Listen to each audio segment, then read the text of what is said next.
Estamos de vuelta en la redacción abierta de la tarde con el economista Álvaro Martín. Álvaro, muy bienvenido. Bueno, bien, muchas gracias. Antes de que nos metamos de lleno en las medidas económicas de Pedro Sánchez, las medidas impositivas realmente, que no son pocas, me gustaría que viéramos las declaraciones de José Luis Ábalos en el día de ayer hablando sobre los datos del paro, unos datos la verdad que bastante malos. Subió el paro en casi 100.000 personas, 97.000 y pico. Y Ábalos pues lo justificó de la siguiente manera. Bueno, yo creo que no son cifras alarmistas, son más positivas de lo que desde luego muchos podrían esperar y que creían que cuanto peor está el país, pues mejor para ellos. Lo bien cierto es que son mejores cifras que hace un año y las de hace un año eran mejores cifras que las del anterior. El dato más importante es la afiliación a la Seguridad Social, que crece. Hay que pensar que el paro también aumenta porque también ha habido muchas más inscripciones en los registros de desempleo, lo cual quiere decir también que hay más confianza para el logro del trabajo. Esto hace que evidentemente los empleos que se crean son inferiores a los registros que se producen. Álvaro, ¿qué primera lectura podemos hacer de esos datos del paro o de esos datos económicos? Y luego, bueno, ya responder a esto, que tampoco hay que saber mucho de economía para saber que la respuesta ha sido una estupidez, ¿no? Bueno, mira, yo hay una cosa que le reconozco a Ábalos y es el gran ejercicio de concentración que ha tenido que hacer para decir eso sin reírse. Porque yo lo he intentado y es muy complicado. Es decir, estamos hablando realmente que hay 97.000 personas más en el paro y que es el peor dato del mes de octubre. O sea, descontando estacionalidad, es el peor dato del mes de octubre desde el año 2012. Y estamos hablando también de que esto viene después de una EPA que se presentó, que lo que mostraba era que todo el aumento del empleo que había habido, que lógicamente era una desaceleración tremenda y que era también la peor EPA desde los peores años de la crisis, ¿qué ocurría? El empleo que se creaba era básicamente empleo público y el sector privado dejaba de crear empleo y prácticamente las estimaciones creen que el sector privado va a empezar a destruir empleo. ¿Qué significa esto? Estamos viendo que el empleo lo está creando prácticamente todo el sector público, es decir, están inflando el mercado laboral a través de mayor gasto público, el mayor incremento del gasto público, como informaba Libertad Digital relativamente hace poco, ha sido con Pedro Sánchez como presidente. ¿Qué significa esto? Tenemos ahora mismo una economía con respiración asistida, que en vez de estar afrontando reformas estructurales, reformas fiscales, reformas del mercado laboral, que se deberían hacer, no te digo para evitar la crisis, sino para paliar la desaceleración, estamos tratando de maquillar los datos, o están tratando de maquillar los datos, frente a unas elecciones generales que vienen este domingo. Y lo preocupante va a ser ver realmente lo que va a ocurrir después. Respecto a lo de Ábalos, esto es una inversión... Ábalos hace dos cosas, es decir, el factor de que aumente la gente que se apunta al paro, el número de personas que se apuntan al paro, es que incrementa el paro. Es decir, porque la gente que estaba en paro ya estaba buscando trabajo, es decir, no entra más gente a buscar trabajo que antes. Lo único que hace es que al haber más gente es proporcional y hay un mayor volumen de personas que se apuntan al paro.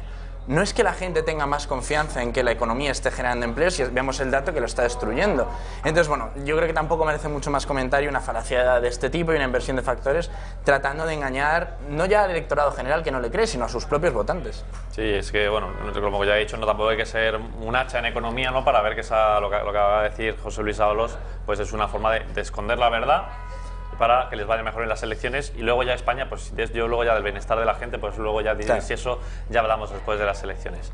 Pero lo que viene Álvaro Martín a comentarnos en el día de hoy es las propuestas de Pedro Sánchez, económicas, sobre todo tasas impositivas, que ha hecho un estudio que ha traído aquí de ¿cuántas páginas? 40 y algo, tiene 40. De 40 y algo páginas, aquí lo ven ustedes, el coste de los nuevos impuestos, un estudio, todas esas políticas económicas de Pedro Sánchez, que intuyo que no estarás muy a favor de las mismas.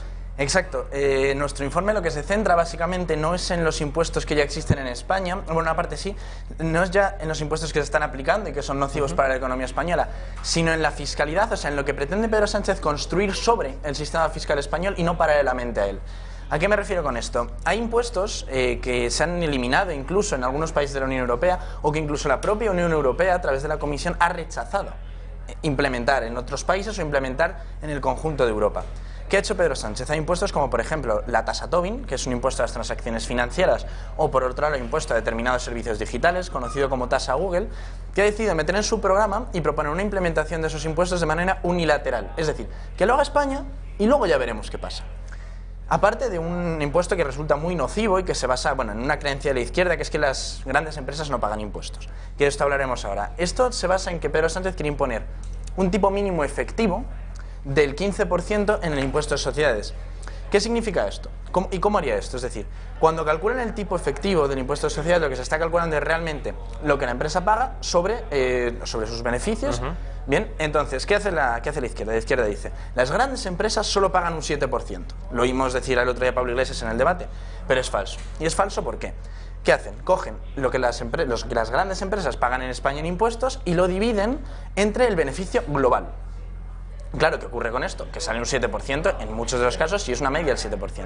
Pero realmente, si nos vamos a datos, por ejemplo, de PwC, de la consultora que hizo el informe Paying Taxes, y este informe lo que calcula es la cuña fiscal total de las empresas, es decir, se centra en 3 impuestos: en el impuesto de sociedades, en las cotizaciones a la seguridad social pagada por la propia empresa, y en tercer lugar en impuestos regionales y locales. Sí, que la izquierda se deja 2 impuestos fuera a propósito. Exacto. Para que les hagan las cuentas para su discurso. Y no solo eso, sino que el denominador de la fracción lo aumentan masivamente al dividir entre beneficios globales. ¿Y qué ocurre? Que la división sale menor, pero menor, mucho menor, porque vamos a ver, las empresas pequeñas tienen una cuña fiscal total, sumando estos 3 impuestos que mencioné anteriormente, del 49%, 49,67%. Qué barbaridad por otro lado, ¿no? Exacto, pero si nos vamos a las medianas empresas ya es un 51,01%.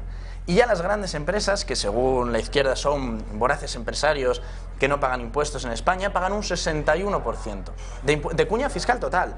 Es decir, somos el 5º país de la Unión Europea que tenemos una cuña fiscal mayor a las empresas. Y claro, y nos preceden países como Francia y algunos países nórdicos que a su vez tienen una mayor libertad del mercado laboral, tienen una mayor libertad empresarial, una mayor facilidad para crear empresas. Es decir, nosotros estamos mal, tanto fiscalmente, impositivamente, somos realmente cerca de un infierno fiscal para las empresas a nivel europeo, pero es que luego además en facilidades para crear negocios estamos por debajo de la media, en libertad económica estamos en el puesto 63 de cualquier índice que miremos, del Fraser Institute, del Heritage Foundation, y luego aparte la facilidad de hacer negocio en España, según distintos índices, por ejemplo el de la OCDE, no nos encontramos ni cerca de la media. Entonces es preocupante que no se hagan ni reformas estructurales para mejorar todos estos factores que acabo de comentar, ni tampoco reformas fiscales.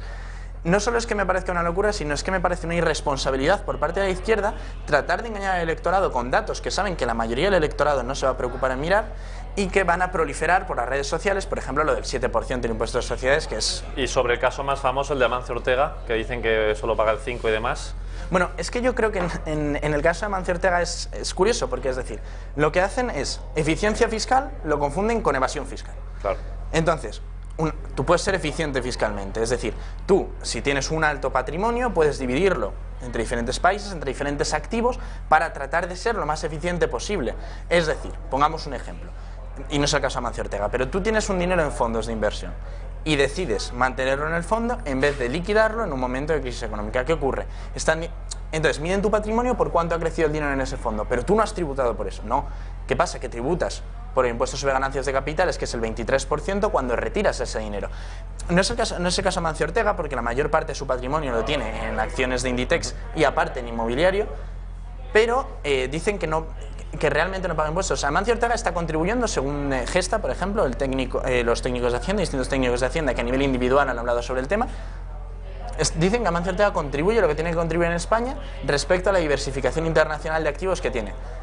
Y luego la izquierda ataca unas donaciones que son donaciones a nivel particular de maquinaria para la lucha contra el cáncer. Es increíble. Tratando de escudarse bajo su pseudodefensa del sector público, porque al final, es decir, el mayor enemigo de un trabajador es el regulador y es la fiscalidad abusiva del Estado, y el mejor amigo de un trabajador es el empleo. Es decir, porque a Amancio Ortega mañana le doblasen los impuestos, los trabajadores no iban a vivir mejor. Como los trabajadores iban a vivir mejores con una rebaja de impuestos, una gran rebaja de impuestos a todos los trabajadores y a todas las empresas para promover la contratación y una liberalización del mercado laboral para que toda esa gente pudiera encontrar un trabajo y realmente viese su poder adquisitivo incrementado. ¿Y estos impuestos asfixiantes que quiere poner en marcha Pedro Sánchez, cómo van a afectar a las empresas? Y también hablando de esos impuestos digitales y demás, porque claro, a lo mejor puede que no quieran estar en España ni de broma, ¿no?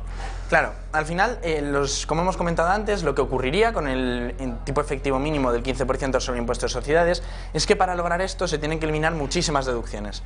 Por ejemplo, las deducciones, pues digamos, cuando una empresa tiene que cambiar un equipo, ¿vale? Por ese deterioro del equipo, la empresa se puede deducir una parte importante en la compra de ese equipo, en esa reinversión en capital, que es lo que necesitamos que hagan las empresas para que en España crezcan de pequeñas y medianas a grandes empresas. Voy a poner un dato sobre la mesa. En España, el 98,4% de las empresas son micropymes y pymes.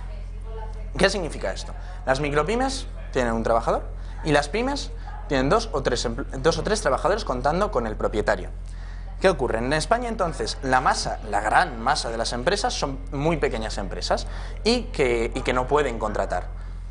Entonces, ¿qué hacemos para que estas empresas puedan contratar o puedan crecer? En primer lugar, la fiscalidad tiene que ser mucho más, entre comillas, amigable hacia las empresas, y no solo eso, sino que tiene que atraer capital internacional para que este capital entre en juego en la economía y pueda permitir el crecimiento. Entonces, el tipo efectivo del mínimo del 15% sobre impuestos de sociedades, como digo, lo único que haría es que aquellas empresas que se puedan permitir mover su sede fiscal a cualquier otro país, lo hagan. Y entonces las que queden aquí sean pequeñas empresas, que sean sobre todo a las que va a afectar ese tipo mínimo sobre impuesto de sociedades, y realmente se vean avasalladas fiscalmente y no se permita ningún tipo de reinversión en capital, que hará esto, que haya menos empleo, que haya menos inversión productiva. Pero es que lo estamos viendo en todos los índices, tanto en el índice del PMI manufacturero como el PMI del sector servicios está cerca de 50. Digamos que cuando este índice está por debajo de 50, se dice que se está en una situación preocupante de desaceleración económica o incluso recesión técnica. El PMI manufacturero está ahora mismo en 47-48, pero está por debajo de 50, y el PMI del sector servicios estaba la última vez que lo miré, la semana pasada, en 51-52, muy cerca de lo que sería el límite para entrar en esa recesión técnica en esos sectores. Pero claro, luego pasamos a otros impuestos que serían nuevos, porque se han titulado por innovar fiscalmente. La tasa Google, por ejemplo. Exacto, ¿no? La tasa Google. ¿Qué ocurre con la tasa Google? La tasa Google se dice, solo afecta a las grandes empresas. Bien, ahí podemos estar de acuerdo. Porque, ¿cuáles son los requisitos? Es un gravamen de un 3% para todas aquellas empresas que tengan un volumen de negocio superior a nivel global a los 750 millones de euros y que en España tengan ese volumen sea de 3 millones por servicios digitales. Claro, pero aquí está la trampa. ¿Qué incluimos en servicios digitales? No solo empresas como Facebook, Google, Amazon, ponte cualquier red social, sino también la publicidad online. Entonces ahí entran todas las grandes empresas que tengan movimiento por publicidad online, o sea, que hagan algún servicio de publicidad online, tengan que pagar ese impuesto si su volumen global son más de 750 y en España de 3 millones. Entonces, ¿esto qué haría? Esto no solo perjudicaría a las empresas tecnológicas que están ahora mismo funcionando en España, sino perjudicaría a todas aquellas empresas que son consumidoras de servicios digitales, que en la actual transición económica y de modelo productivo son todas prácticamente. Claro. Entonces, verían encarecidos sus servicios. Pero entonces, por poner algún dato sobre la mesa, verían encarecidos sus servicios los consumidores en total en la economía española entre 500 y 660 millones de euros. Y esto no son datos que doy yo, sino que los da PwC, los da AMETIC, que es la patronal de empresas digitales. Y luego, el PIB se vería reducido cerca de 600 millones de euros. Pero es que las empresas consumidoras de servicios digitales lo verían reducida su actividad en otros 600 millones de euros. Entonces es un impuesto que es absolutamente destructivo. ¿Por qué? Porque la recaudación que tú vas a obtener va a ser inferior a 800 millones de euros según todas las estimaciones. Pero no solo eso, sino que es que el tejido productivo que tú vas a destruir, como acabamos de comentar, tanto para consumidores como para empresas y a nivel de PIB, va a ser incluso mayor de lo que tú puedas recaudar. Porque al final ese efecto multiplicador fiscal en este sentido es negativo. Es decir, por cada euro que introdujesen en la economía de aquello que recauden, lo que saldría de esa inversión sería menor a la unidad. Es decir, por cada euro que extrayéramos de la economía sería menor a lo que introdujese después el gobierno. Y luego, comentando por ejemplo la tasa Tobin, que es el impuesto a las transacciones financieras, y en mi opinión es uno de los más graves. Es uno de los más graves porque yo creo que lo maquillan. ¿Por qué? De lo que hablan es de imponer un 0,2% por transacción en España para todas aquellas transacciones de activos de empresas con una capitalización total de más de 1.000 millones de euros. Es decir, en el IBEX 35 estarían afectadas todas. ¿Y luego qué ocurre con esto? No solo eso, sino que es que reduciría brutalmente la liquidez de los mercados. ¿Por qué? Si tú eres un operador financiero, ¿qué dices? Me incrementan los costes de transacción, voy a hacer el menor número posible de transacciones. Claro. Al incrementar la liquidez, ¿qué haces? Haces que todos aquellos pequeños operadores en los mercados, muchas veces por cuestión de volumen, de compraventa, no vean esa capacidad de hacer operaciones, o sea, no encuentren ese momento para hacer la venta de activos o la compra de activos. Pero la renta fija soberana quedaría fuera. En cambio, ahora veamos casos históricos, por ejemplo, porque este impuesto no es nuevo, este impuesto ya se ha aplicado, pero cabe recordar que en el año 2014 17 países, contando con Reino Unido, se opusieron a dicho impuesto en el Parlamento Europeo. Y luego los servicios jurídicos del Consejo Europeo establecieron que dicho impuesto podía, digamos que no solamente no respetaba la neutralidad impositiva de la Unión Europea, ya que tasaba de manera diferente a los activos de renta fija y a los de renta variable, sino que incluso podía incurrir en una doble imposición si tenemos en cuenta el impuesto por ganancias de capital, que era este 23% que comentaba anteriormente.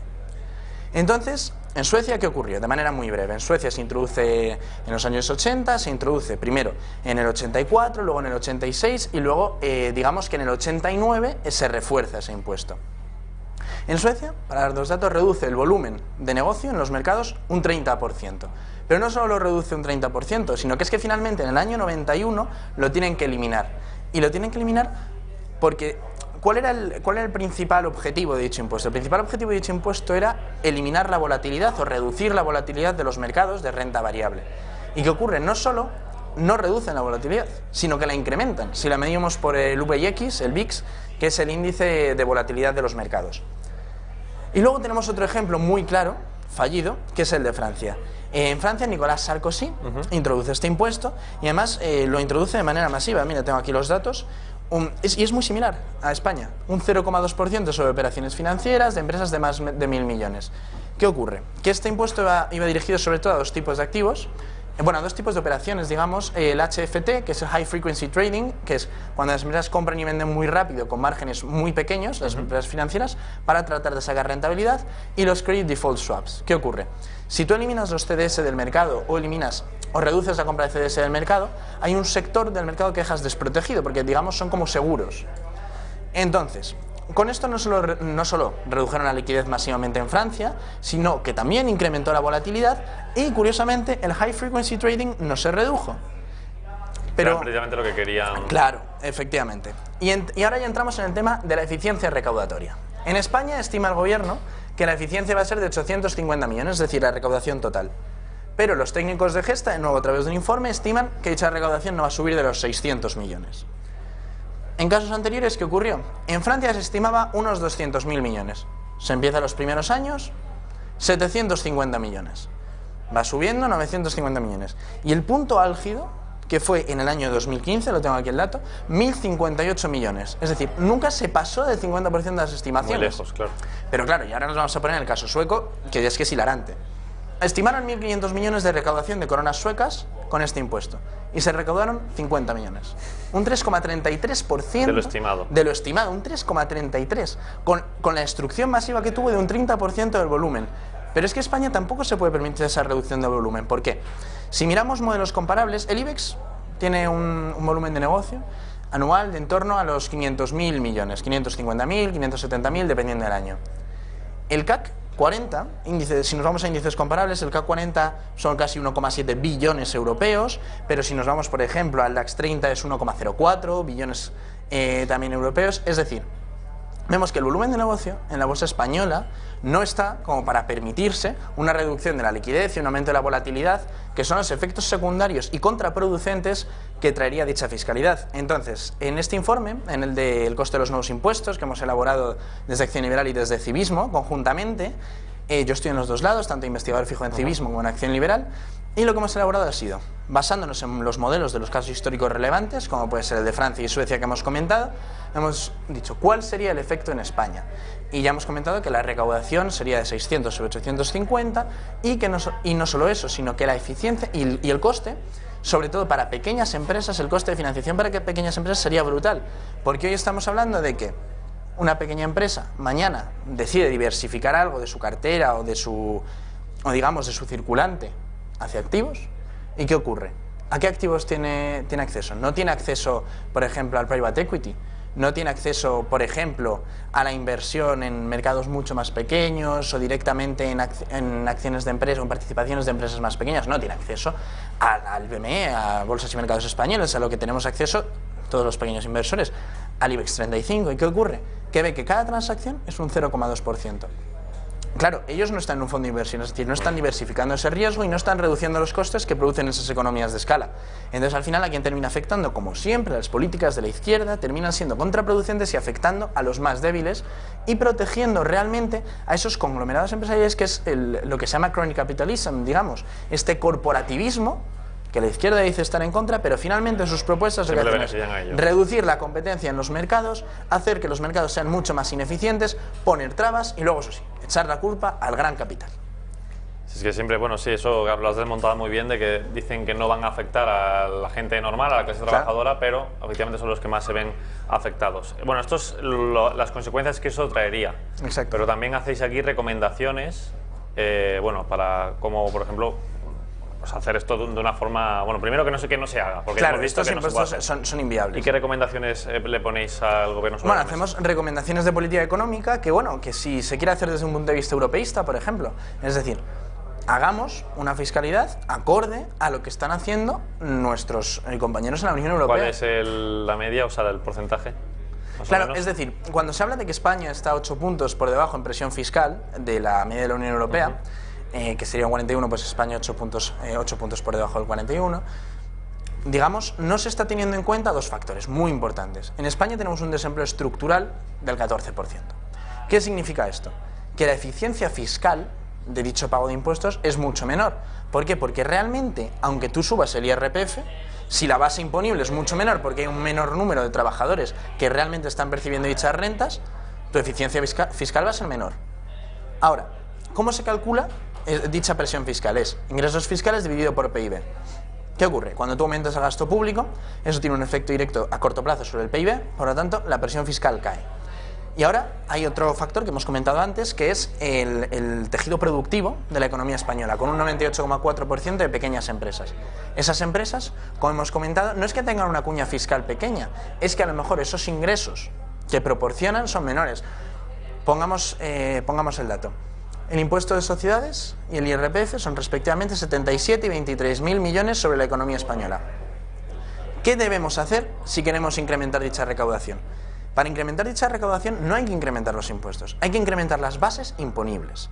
Es decir, tenemos que permitir que se creen más, no solo que se creen más empresas, que también, que es algo que siempre se agradece, sino que dichas empresas puedan crecer.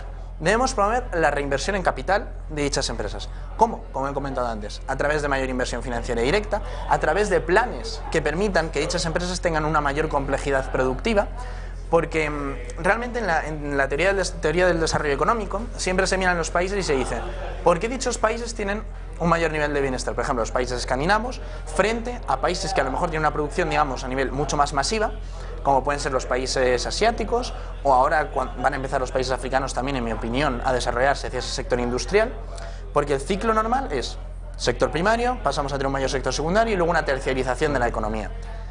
Entonces, hay un buen índice que hace la Universidad de Harvard con el profesor Ricardo Hausmann, que es el índice de complejidad de la producción de las empresas. Dicho índice de complejidad mira la diversificación de la productividad, de un país, y cómo de compleja es dicha cesta de productos. Es decir, no es lo mismo, para que todos lo entiendan, producir un Bolivic y juguetes de plástico que estar produciendo teléfonos de última generación, estar produciendo vehículos, digamos, con la de alta gama. Claro, de alta gama y con la mejor tecnología incorporada. Entonces, ¿qué debe España hacer? España no debe simplemente promover una mayor producción, sino que debe promover una producción más compleja. ¿Y eso cómo se hace? Exactamente, basándonos en modelos internacionales a través de una mayor colaboración público-privada en la economía que permita que esas barreras de entrada que pueden tener muchas empresas pequeñas, como hemos comentado, por el poco volumen de capital que tienen, puedan acceder a este mercado a través de colaboraciones público-privadas, que eso haga crecer la reinversión en capital de la economía, permita no solo un mayor empleo, sino también una mayor inversión en mercados secundarios, y eso al final genere un crecimiento económico por encima de lo que estamos viendo actualmente. No son medidas a corto plazo, como las que puede proponer la izquierda en muchos casos, y al final siendo destructivas, pero son medidas a medio y largo plazo. ¿Qué debemos hacer en el corto? En el corto lo que se debe hacer es realmente una revolución fiscal, como las que está hablando Daniel Lacalle, por ejemplo. ¿Y qué debemos hacer? Un impuesto de sociedades que sea ejemplar en la Unión Europea. No digo que compitamos al 12,5 con Irlanda, porque no es sostenible en un país seguramente del tamaño de España, en el corto plazo no es sostenible, pero sí podemos bajarlo a un 20, a un 22, como proponen algunos partidos, como es el caso de Vox. ¿Y luego qué debemos hacer con el IRPF? Es impresionante que haya gente que esté pagando en el tipo marginal de IRPF más de un 50% en un país como España. ¿Por qué? Porque eso no es eficiente. Siempre se habla de la curva de Laffer solo para bajar impuestos y para ver cómo aumentaría la recaudación. Pero es que la curva de Laffer tiene un segundo tramo que muestra cómo cuando los impuestos se incrementan a partir de un punto, cae la recaudación de manera brutal, en picado. Entonces, ¿qué ocurre? No siempre que se suba el IRPF se va a recaudar más. Hay un punto a través del que dichas subidas de impuestos va a tener un efecto contraproducente. No solo va a destruir empleo, sino que va a reducir el consumo, va a reducir la inversión y, por supuesto, va a reducir el ahorro, que hoy en día está en tasas mínimas en España de un 5% respecto a Europa. Y eso no se puede permitir en una economía como la española. Conclusión, hacer que la economía crezca a medio y largo plazo. Exacto. Para recaudar más, evidentemente, porque si hay más economía. Reformas estructurales. Y finalmente, esto de los impuestos pues no funciona. Bueno, salió una noticia que la Junta de Andalucía, pues, con una presión fiscal menor, se recaudó, me parece que fue un 7% más. Exacto, y lo vemos también en el caso de Estados Unidos, por ejemplo, una menor recaudación ha incrementado los ingresos un 12%, que luego el problema está en los gastos, que es lo que dispara el déficit. Que también habría que reducirlo. Y ahí es donde tenemos que fijar nuestra atención, en reducción de gasto superfluo, en reducción de gasto que no es necesario en la economía, de gasto político, de gasto de administraciones, de gasto de duplicidades, y que eso permita hacer una reducción de impuestos que no solamente incremente la recaudación y la eficiencia fiscal, sino que permita un crecimiento, una mayor inversión en la economía y ese crecimiento de la estructura productiva, esa mejora de la estructura productiva, crecimiento empresarial del que estábamos hablando. Álvaro Martín, gracias por traernos este estudio que demuestra cómo las políticas de Sánchez, pues como siempre viene la izquierda en toda la democracia española, pues no han funcionado y tampoco van a funcionar, sino que hay que ir más hacia lo que dice la derecha. Álvaro Martín, mil gracias por estar aquí en esta redacción abierta de la tarde. Nos vamos a publicidad y enseguida estamos con Lucio Muñoz, consultor, empresario y escritor.